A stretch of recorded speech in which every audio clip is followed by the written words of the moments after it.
हे भगवान, कब तक, आखिर कब तक इस गरीबी के कारण अपनी पत्नी से तिरस्कार सहता रहूंगा।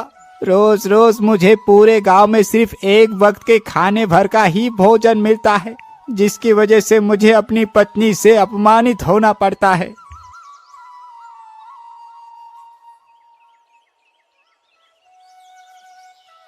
अरे पंडित जी, क्या बात है? आजकल आप बहुत ज्यादा परेशान रहते हैं। अरे कुछ नहीं नंदू भाई, बस घर की ही चिंताओं में उलझा रहता हूँ। अच्छा ठीक है नंदू भाई, अब मैं चलता हूँ। हाँ हाँ, जाइए जाइए पंडित जी। कहीं आपको जरा सी भी देर हो गई तो पंडिताइन जी आपको मार मार कर आपका भर्ता बना देंगी। उन लोगों की यह बात सुनकर बेचारे देवनंद वहां से दुखी होकर चले जाते हैं।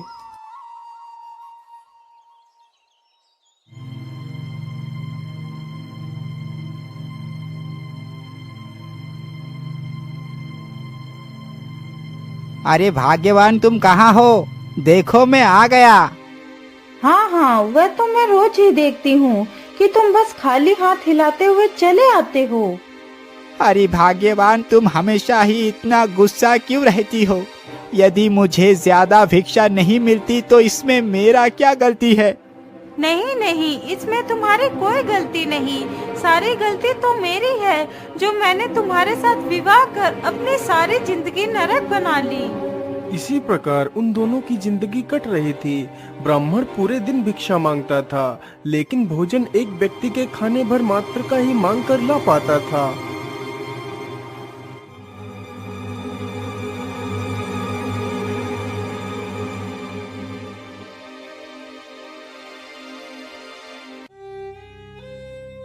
हे भगवान, रोज रोज मैं इस अपमान भरी जिंदगी से परेशान आ गया हूँ। या तो मैं ही मर जाऊं, या तो फिर ये मेरी दुष्ट पत्नी ही मर जाए।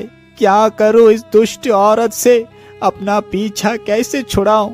मुझे कोई ना कोई उपाय लगाना ही पड़ेगा।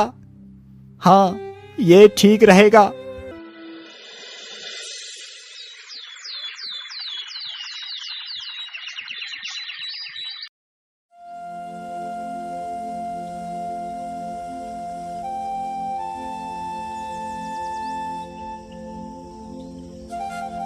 पंडिताइन जी, आज मैं उज्जैन राज्य में जा रहा हूँ। वहाँ के राजा बहुत ही दयालु हैं। वो प्रत्येक दिन ब्राह्मणों को सोना दान करते हैं। आज मैं भी वहाँ से ढेर सारा खजाना लेकर आऊंगा। क्या आप सच बोल रहे हैं? हाँ हाँ भाग्यवान, मैं बिल्कुल ठीक कह रहा हूँ। अरे अरे, तो फिर आप यहाँ पर फालतू की बातें कर अपना समय क्यों बर्बाद कर रहे हैं? जल्दी जाइए, कहीं राजा ने सारा खजाना दूसरों को दे दिया तो तुम्हें कुछ भी नहीं मिल पाएगा। इतना सुनकर ब्राह्मण अपने लिए कुछ खाना बांधकर अपनी झोली में रख लेता है और वहां से निकल पड़ता है।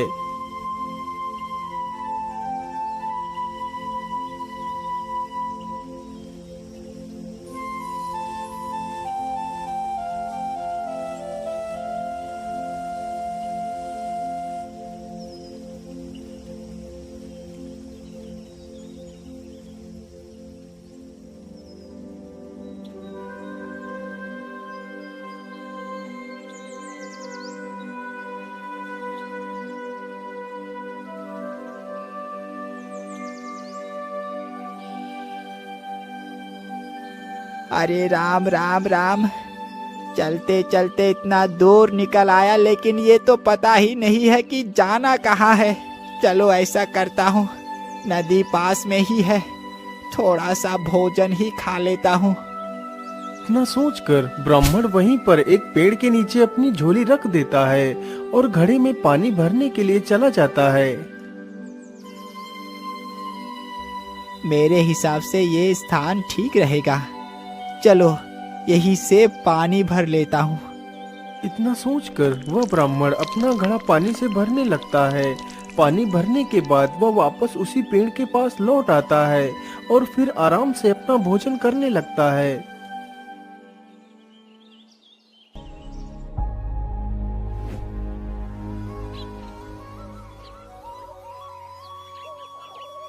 अरे वाह, भोजन खाकर तो हृदय को पूरी तरह शांति मिल जाती है। अब भोजन तो कर लिया, चलो अब थोड़ा सा इसी स्थान पर आराम ही कर लेता हूँ। फिर वह ब्राह्मण उसी वृक्ष के नीचे सो जाता है। तभी कुछ देर बाद ही एक सर्प वहाँ पर आता है और ब्राह्मण के थैले में घुस जाता है।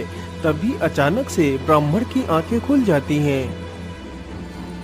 अरे मुझे ऐसा क्यों महसूस हुआ कि मेरे पास कोई आया था, जबकि यहाँ पर तो कोई भी नहीं है।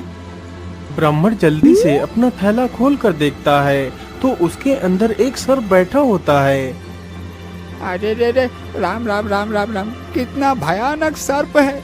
मैं तो बाल बाल बच गया, नहीं तो ये सर्प मुझे मार ही डालता। वैसे इस सर्प को देखकर मेरे मन में एक ख्याल आया है। मैं ऐसा करता हूँ, इस सर्प को पकड़कर अपने घर ले चलता हूँ और इसे अपनी पत्नी को दे दूंगा। जैसे ही वो इस थैले को खोलेगी तो ये जहरीला सांप उसका काम तमाम कर देगा। इतना सोचकर ब्राह्मण उस थैले का मुख बांध देता है और उसे लेकर वापस घर की ओर लौट पड़ता है।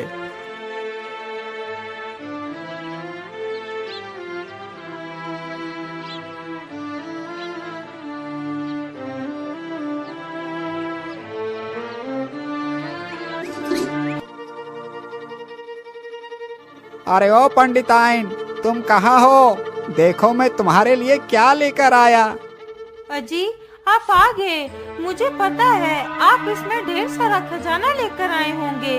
लाइए लाइए, मुझे जल्दी से अपना थैला दीजिए। इतना कहकर वह थैला पंडिताइन ले लेती है।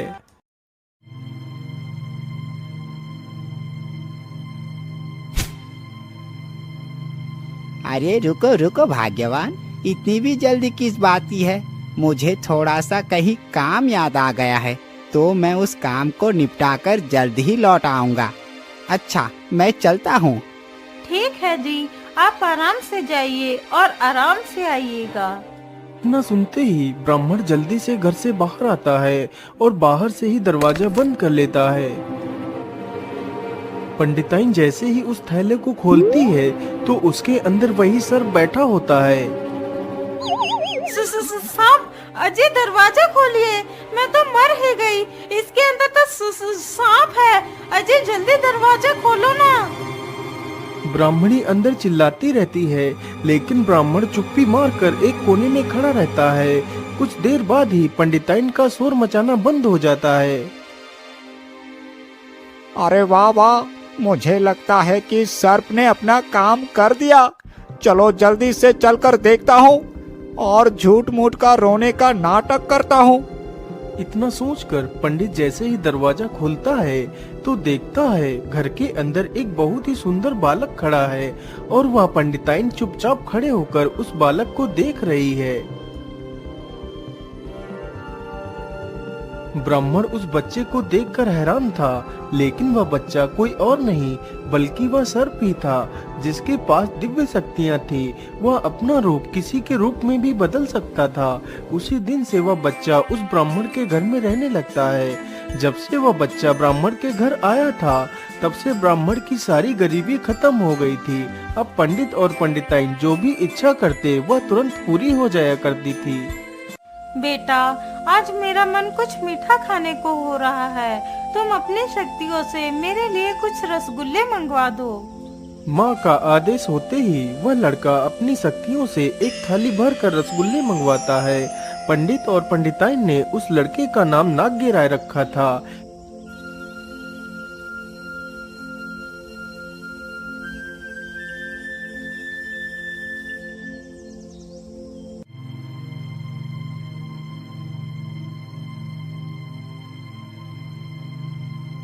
एक दिन की बात है, नाग्य राय चुपचाप उदास होकर बैठा था।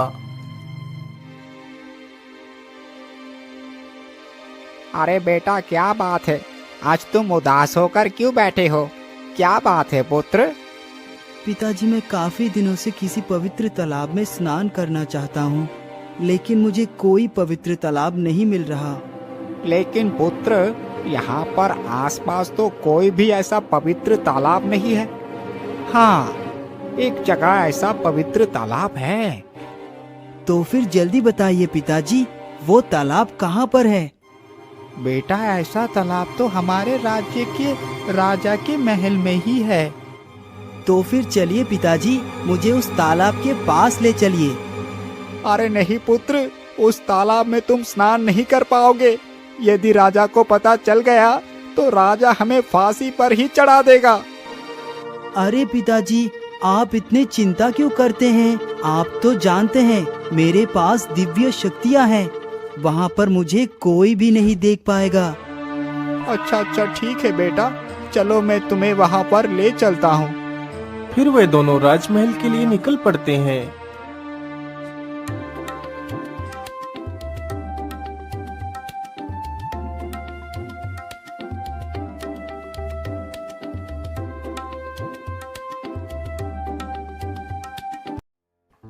बेटा यही वो राज्य महल है जिसके अंदर वो तालाब है, लेकिन बेटा तुम इसके अंदर जाओगे कैसे? पिताजी अब चिंता ना करें, बस मैं एक छिद्र ढूंढ रहा हूँ जिसके माध्यम से मैं अंदर जा सकूं। फिर वे दोनों दीवार में छेद ढूंढने लगते हैं। अरे बेटा, यहाँ पर एक छिद्र मिल गया। फिर नागराय जल्दी से अपना रूप एक सर्प में परिवर्तित कर उस छिद्र की सहायता से अंदर घुस जाता है।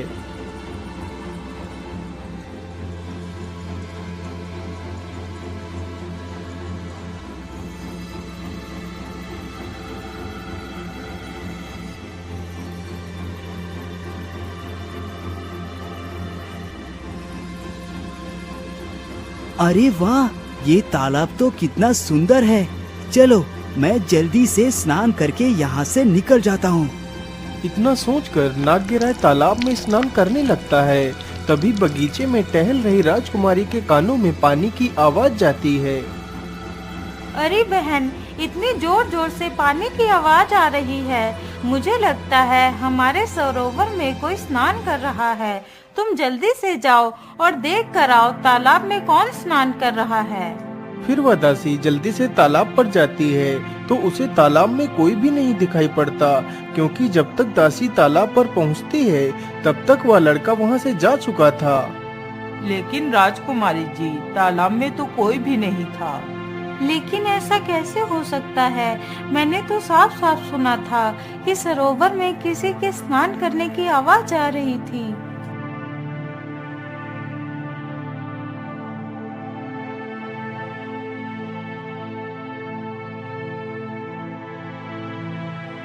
अगले ही दिन नागराय फिर से उस सरोवर में स्नान करने के लिए आता है तो राजकुमारी ने फिर से उस सरोवर से वही आवाज सुनी। अरे ये क्या, आज फिर से वही आवाज आ रही है। मैं ऐसा करती हूँ, आज मैं खुद सरोवर के पास जाकर देखती हूँ। इतना कहकर राजकुमारी सरोवर के पास जाती है तो देखती है कि नागराय बड़े ही आनंद से सरोवर में स्नान कर रहा है। अरे वाह, ये युवक कौन है? ये तो कितना सुंदर और आकर्षक है। काश कि ये मेरा पति बनता। लेकिन ये है कौन और राजमहल के अंदर आया कैसे?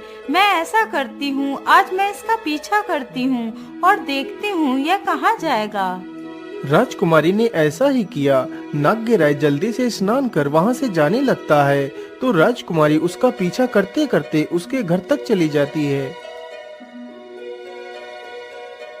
अच्छा, तो ये युवक पंडित देवनंद का पुत्र है। माँ, आज मैं आपसे कुछ मांगना चाहती हूँ। क्या आप मेरी इच्छा को पूरा करेंगी? हाँ हाँ बेटी, मांगो, तुम्हें क्या चाहिए। मैं तुम्हारी प्रत्येक इच्छा को पूरा करने की कोशिश करूँगी। माँ, मुझे किसी युवक से प्रेम हो गया है और मैं उसे अपनी अंतरात्मा से अपना पति स्वीकार कर चुकी हूँ। इसलिए मैं चाहती हूँ मेरा विवाह उसी युवक के साथ हो। लेकिन बेटी, वह युवक है कौन? माँ, वह युवक हमारे राज्य के पंडित देवनंद का पुत्र है। लेकिन पुत्री, एक ब्राह्मण भला तुमसे विवाह कैसे कर सकता है? महारानी के लाख समझाने पर भी राजकुमारी नहीं मानती।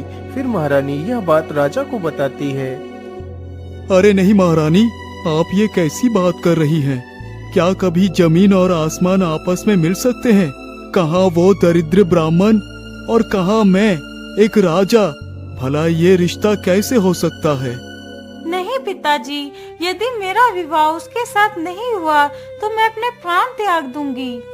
राजकुमारी की यह बात सुनकर राजा भयभीत हो जाता है, कहीं उसकी इकलौती बेटी आत्महत्या न कर ले। अच्छा ठीक है राजकुमारी, तुम दुखी मत हो। मैं तुम्हारा विवाह उसी युवक से कराऊंगा। सैनिकों, पंडित देवनंद के घर जाइए और पूरे सम्मान के साथ उन्हें यहाँ लेकर आइए। राजा का आदेश होते ही सैनिक पंडित देवनंद के घर पहुँच जाते हैं। अरे पंडित जी, आप हमारे साथ चलिए, आपको महाराज ने बुलाया है। लेकिन महाराज ने मुझे क्यों बुलाया है? कहीं महाराज को पता तो नहीं चल गया कि नाग्यराय उनके सरोवर में रोज स्नान करने के लिए जाते हैं? आज तो महाराज मुझे नहीं छोड़ेंगे। अरे क्या हुआ पंडित जी, आप कहाँ खो गए?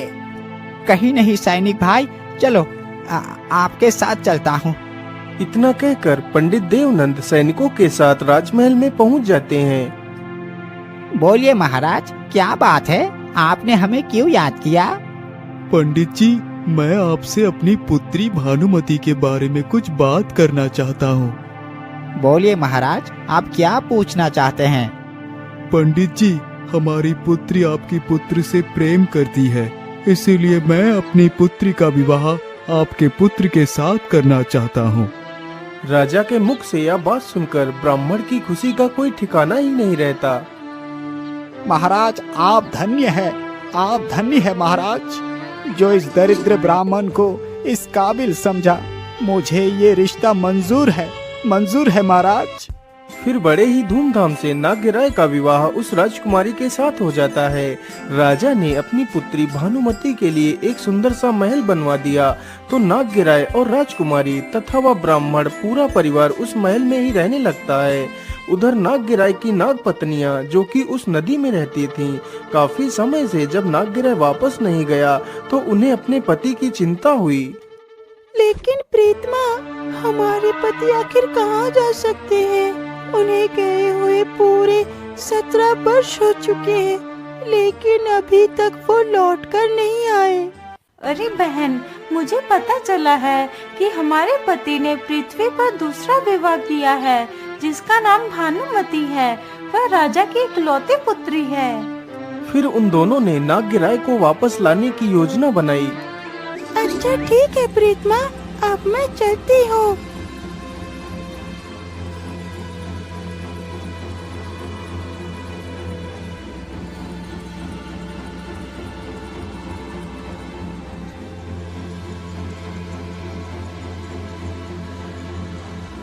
नागरूपणी नदी से बाहर निकलकर अपना वेश बदलकर एक गरीब दुखियारी औरत बन जाती है और नाग्यराय के महल के पास पहुंच जाती है।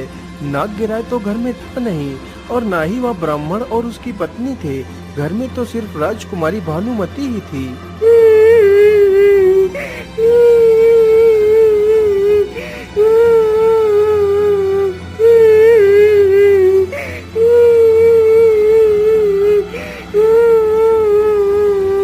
अरे, ये किसके रोने की आवाज है?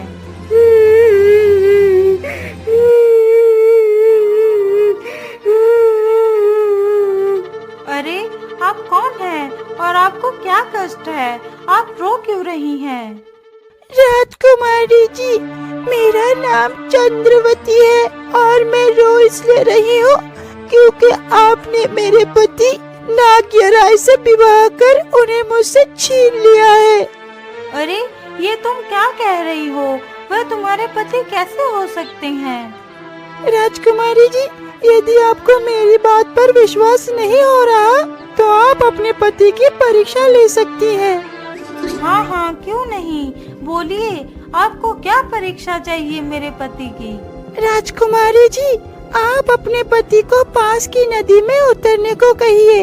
यदि वो पानी में डूब गए तो वे आपके पति नहीं है, मेरा पति है। और यदि पानी में नहीं डूबे तो वो आपके ही पति है। इतना कहकर वह औरत वहाँ से चली जाती है। जब नाग्यराय वापस घर आता है तो देखता है कि राजकुमारी उससे बात नहीं कर रही है। भानुमति, आज आप मुझसे बात क्यों नहीं कर रही है? क्या बात है? मैं आपसे बात इसलिए नहीं कर रही क्योंकि आपने मुझे धोखा दिया है। लेकिन प्रिय, मैंने तुम्हें क्या धोखा दे दिया? फिर भानुमति सारी कहानी राजकुमार को बताती है। अरे प्रिय, तुम्हें ऐसे किसी भी स्त्री की बातों पर विश्वास नहीं करना चाहिए। नहीं जी, यदि आप गलत नहीं हैं, तो आपको इसका प्रमाण देना होगा। आपको कल सुबह ही पास की नदी में उतरना होगा। यदि आपको कुछ नहीं हुआ, तभी मैं मानूंगी कि आप सत्य कह रहे हो। दोनों में काफी देर तक बहस होती है। अंततः नाग्यराय को राजकुमारी के सामने झुकना ही पड़ता है। अच्छा ठीक है, तुम जैसा कहोगी मैं वैसा ही करूँगा।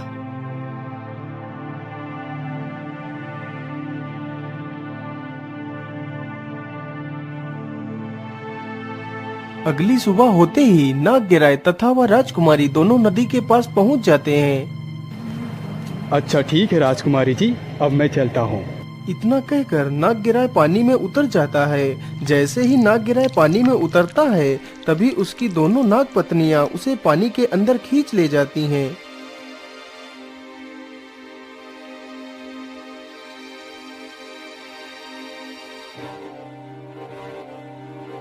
नाग्यराय, तुम कहाँ चले गए? इसका मतलब तुमने मुझे धोखा दिया था।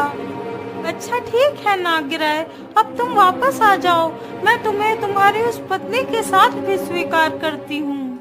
राजकुमारी काफी देर तक खड़े होकर नाग्यराय को पुकारती रही, लेकिन नाग्यराय वापस लौटकर नहीं आया।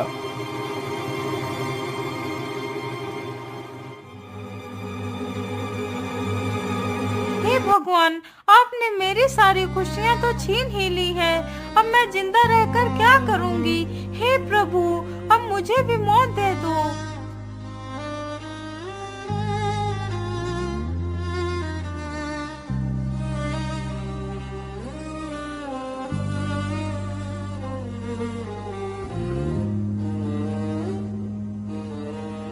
भिक्षाम देहि, भिक्षाम देहि, भिक्षाम देहि, भिक्षाम देहि। ये लीजिए माता, आज भानुमति आपको भिक्षा दे रही है। हो सकता है ये भानुमति कल हो या ना हो। अरे बेटी, तो क्या तुम्हारा नाम ही भानुमति है? हाँ माता, मेरा नाम भानुमति है। लेकिन बेटी, तुम ऐसी बहकी बहकी बातें क्यों कर रही हो? फिर राजकुमारी उस बूढ़ी महिला को सारी कहानी सुनाती है।